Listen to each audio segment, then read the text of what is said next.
Tinatayang nasa 3 milyong pasahero inaasahang babiyahe sa PITX simula bukas hanggang sa unang linggo ng Enero. Mahigpit na seguridad at pagde-deploy ng mga karagdagang bus ipinatutupad na. Ang sitwasyon doon alamin sa sentro ng balita ni Bernard Ferrer live. Angelique, fully booked na ang ilang biyahe pauwi sa lalawigan ngayong holiday season. Kasabay nito, pinapayuhan ang mga pasahero na planuhin ang kanilang magiging biyahe. Naikot nga ni Noel ang lahat ng ticket booth sa Parañaque Integrated Terminal Exchange o PITX para makabili ng ticket pauwi sa Pulangi, Albay. Pero nabigo siya makakuha ni isang ticket dahil sa fully booked na ang biyahe pauwi sa kanilang lugar. Kaya ngayon, magbabakasakali siya bilang chance passenger. Swerte-swerte yan rin. Meron dumating ako ng 8, meron kaagad. Meron naman, I don't know, siguro hanggang this afternoon. Sa ngayon, fully booked na ang mga biyahe ng air-conditioned bus papuntang Albay at Masbate mula December 20 hanggang December 23.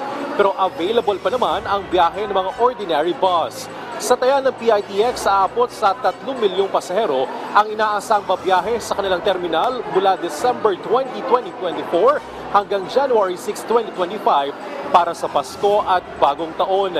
Inaasahan ng piko ang mas maraming pasahero sa December 20 hanggang December 23. Nagkaroon na ng koordinasyon ng PITX sa iba't ibang ahensya ng pamahalaan kabilang sa Department of Transportation, LTFRB, LTO at MMDA. Nagpatupad din ng mga hakbang upang tulad ng karagdagang bus, mahigpit na pag-inspeksyon ng mga sasakyan at mas maayos sa traffic management.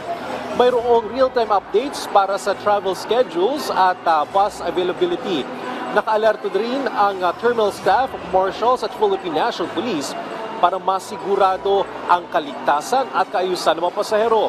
Pinalalhanan ang mga pasahero na magplano ng maaga, bumili ng tiket ng mas maaga, dumating ng mas maaga sa terminal para maiwasan ang abala.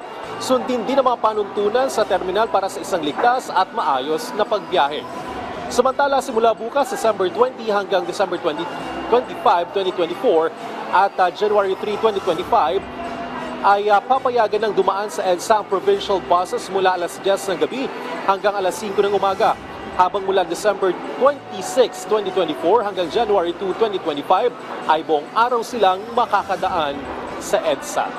Angelique, sa mga oras na ito, tuloy-tuloy ang dating ng mga pasahero dito sa PITX, lalo na mga uuwi sa probinsya. Mahigpit naman ang sinasagawang pag-inspeksyon sa mga bagahe ng mga pasahero. May nakadeploy ding pulis para sa seguridad. Angelique. Okay, maraming salamat Bernard Ferrer.